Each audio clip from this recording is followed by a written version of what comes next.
Hey tubes, David here with a video on my new to me computer. I got this thanks to a friend in the US who sent it to me, and also thanks to a couple other people who helped get the parts together and whatnot. The case is a Cooler Master N200 just like I had before. I love this case. He took out the USB 3 and port and forgot to send that, but that's not the end of the world because his board that's in it does not have USB 3.0 anyway. Now, here's the inside, and he forgot the drive cage, but I have an SSD. The motherboard is an Asus M4A 785-M, just like I had before, with a Phenom 2 X3 720, unlocked to be basically a Phenom 2 X4 920, running at 2.8 GHz. It has 4 gigs of G.Skill DDR2 800, a Corsair CX600 600-watt power supply, an Asus Radeon HD 7770 1 gig graphics card, 120 gigabyte OCC Vertex 2 SSD, which is SATA 2, and I'm not 100% sure about the optical drive. And if you come around the front, we've got this multi-card reader here, which will be really useful, and that is for my mouse. Now this is just an extender I use with my headphones because the cord on my headphones is nowhere near long enough. At the back we've got this Cooler Master SF120 120 mil blue LED fan, and then we've got a couple 120 mils up front for intake, so these pull in air from this grill and then it gets pushed at the back. The cooler is actually on the CPU is actually a stock FX8350 cooler. Now obviously because this is a dual slot card, I'm not going to be able to put anything underneath of it, but I could get a PCIe 1X thing up there. Now if we go around the back here, you can actually see what's going on. Now down here, maybe not, it's so dark and I can't really light up. As you can see, we've got my monitor on a DVI. Oh, maybe it will. There are 2 DVIs, one of which I believe is dual link, and then there's an HDMI and display port.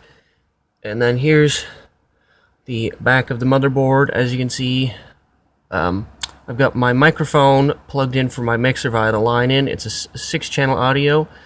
1 gig Ethernet. Let me actually tilt this even more. 1, 2, 3, 4, 5, 6 USB ports. We have VGA, DVI, HDMI out. We've got an SPDIF audio out and in, and then we have PS2, which is really helpful if you get an old keyboard that has that. But like I said, there's the video card. It is a dual slot card, obviously, and this is the Direct CU2 model from Asus. The system is running Windows 7, so we will go ahead and show you that. Properties. There it is. Windows 7 Professional Service Pack 1. It's actually, it's probably just an issue because of the way it got unlocked, but there it is at 2.8 GHz Phenom 2 X4. 20 apparently is what it says when you unlock it, and we can go ahead and click here, and as you see, 4 gigs of RAM, 64-bit OS. There's the whole WEI score, and we can even bring up Speccy if I can find it in my list of programs. Oh yeah, I'm gonna have to turn off the user account control crap, but there it is. Windows 7 Professional 64-bit Service Pack 1 AMD Phenom 2 X4. The temperature isn't there, and it's never right on these CPUs. Anyhow, 4 gigs of RAM. There's the motherboard, the monitor, and the video card, as you can see, like I said. SSD, optical drive, and audio. Now, let's open up CPU. Actually, let's open CPU Z. As I say, I could bring up a screenshot, but that's kind of silly. Just to prove another thing here, give that a second to load. There it is there. Socket AM3, because this motherboard is pretty well back. I could overclock that by about 200 megahertz if I wanted, or 300 to have it about the same speed as my old Phenom 2 was. 125 watt TDP. Whether or not that's correct, I am not 100% sure. Now let's open GPU Z here, which is another one of the tools I use for information. There it is. AMD Radeon HD 7700 series, released in February 15th, 2012.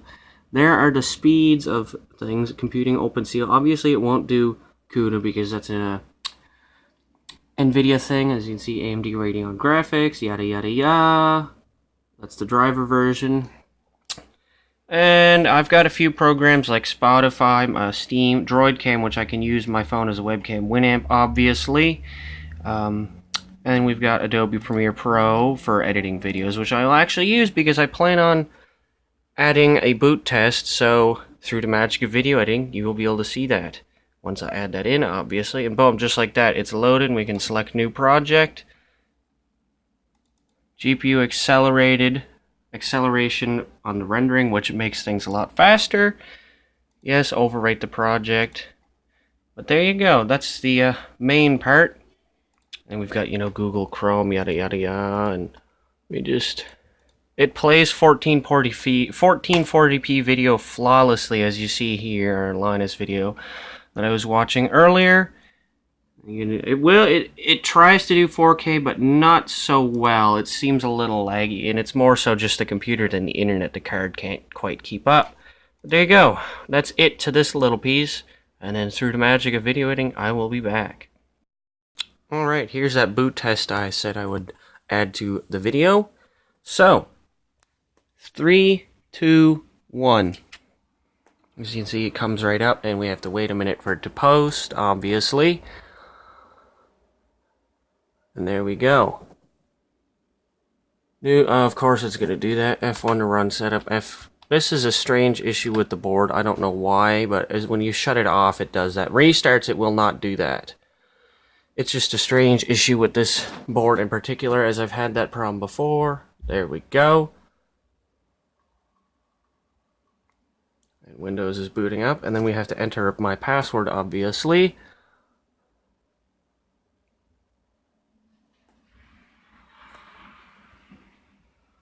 Give it a second again.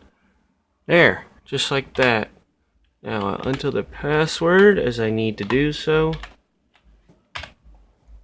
And it's gonna, boom, to the desktop just like that, and things are gonna start loading up. I'm gonna have to start editing those, obviously, because I don't need a bazillion things starting up. But there you have it.